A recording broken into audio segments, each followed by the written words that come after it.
Assalamualaikum warahmatullahi wabarakatuh. Innal hamdalillah nahmaduhu wa nasta'inuhu wa nastaghfiruh wa natawakkalu bihi wa na'udzu billahi min syururi anfusina wa min sayyiati a'malina may yahdihillahu fala mudilla lahu wa may yudlil fala hadiyalah. Jamaah subuh yang dimuliakan Allah Ta'ala, kembali kita bersyukur kehadirat Allah Ta'ala. Salawat dan salam semoga terlimpah kepada junjungan kita Nabi Agung Muhammad sallallahu alaihi wasallam. Semoga terlimpah pula pada seluruh keluarga beliau, sahabat-sahabat beliau dan umat beliau, termasuk diri kita, mendapatkan syafaat fid dini dunya hatta ilal akhirah. Allahumma amin ya rabbal alamin. Mari kita lanjutkan pembacaan hadis Fadilatus Shalah, bab keutamaan salat berjamaah. Hadis yang ke-6. A'udzu billahi minasyaitonir rajim. An Qabas ibn al-Ashyam al-Laisi radhiyallahu anhu qala Rasulullah sallallahu alaihi wasallam, salatu rajulaini ya ummu ahaduhuma sahibahu azka indallahi min salati arba'atin tatsra wa salatu arba'atin azka indallahi min salati samaniyatin tatsra wa salatu samaniyati ya ummuhum ahaduhum azka indallah min salati mi'atin tatsra. Rawahu Tabrani wa Bazar kadza fi tarhib.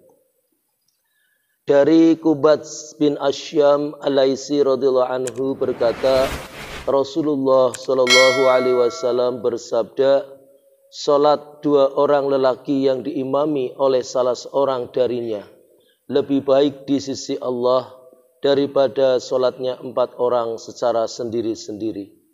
Salatnya 4 orang secara berjamaah lebih baik di sisi Allah daripada salatnya 8 orang secara sendiri-sendiri. Dan salatnya 8 orang yang diimami oleh salah seorang dari mereka lebih baik di sisi Allah daripada salatnya 100 orang secara sendiri-sendiri. Hadis riwayat Bazar dan Tabrani dalam kitab At-Tarhib. Dalam hadis lain dikatakan, jamaah yang lebih besar lebih disukai Allah daripada jamaah yang kecil. Keterangan hadisnya sebagai berikut. Sebagian orang telah merasa cukup sholat berjamaah dengan 2 orang atau 4 orang di toko atau di tempat pekerjaannya masing-masing. Mereka ini selain tidak mendapatkan pahala berjamaah di masjid, juga tidak memperoleh pahala dari banyaknya orang yang ikut sholat berjamaah. Semakin banyak orang yang sholat berjamaah, maka semakin dicintai oleh Allah Subhanahu wa Ta'ala. Jika Allah Subhanahu wa Ta'ala menyukai suatu perbuatan, maka hendaknya kita melakukan perbuatan tersebut dengan baik.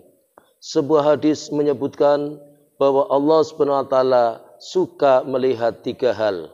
Yang pertama, shaf dalam sholat berjamaah. Yang kedua, orang yang sholat di tengah malam. Dan yang ketiga, orang yang maju ke medan perang. Diambil dalam kitab Jami'us Shaghir. Demikianlah apa yang kita dengarkan dari sebuah hadis tentang pentingnya kita menegakkan sholat berjamaah dimanapun kita berada. Karena sungguhnya sholat adalah ibadah yang sudah ditentukan waktunya, ya, sesuai dengan waktunya. Maka amal yang paling utama, kata Rasulullah dari hadis yang diriwayatkan oleh Ibnu Mas'ud, bahwa amal yang paling utama adalah as-sholatu ala waktiha, sholat pada awal waktunya. Di sholat yang di awal waktu ketika adzan dikumandangkan dan di tempat kita mengerjakannya, yaitu di masjid. Ini sholat yang paling afdal untuk sholat fardu, ya, untuk sholat wajib. Karena ya keutamaan sholat, ya, jadi sebaik-baik sholat, kata Rasulullah, adalah di rumah kecuali sholat wajib. Jadi kalau sholat wajib itu kita kerjakan di masjid atau di tempat adzan dikumandangkan. Karena inna sholata kanat 'alal mu'minina kitaban mawqutah. Sungguhnya sholat itu adalah kewajiban bagi tiap-tiap orang mukmin yang sudah ditentukan waktunya. Di waktunya adalah sesuai dengan apa yang diundangkan oleh Allah Subhanahu wa Ta'ala. Kalau Allah mengundang kita zuhur, maka kita hadirlah pada saat zuhur.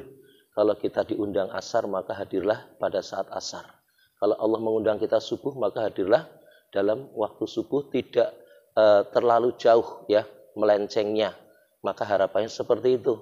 Sehingga ketika yang mengundang ini kita menghadirinya awal sesuai dengan yang mengundang, maka insya Allah kita akan mendapatkan segala yang diberikan oleh Allah Subhanahu wa taala lebih baik, ya, lebih baik, lebih sempurna.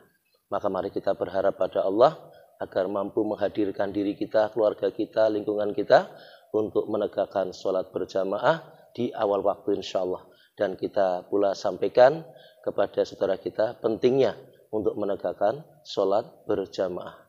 Demikian, dan mari kita tutup bersama dengan doa kafaratul majlis.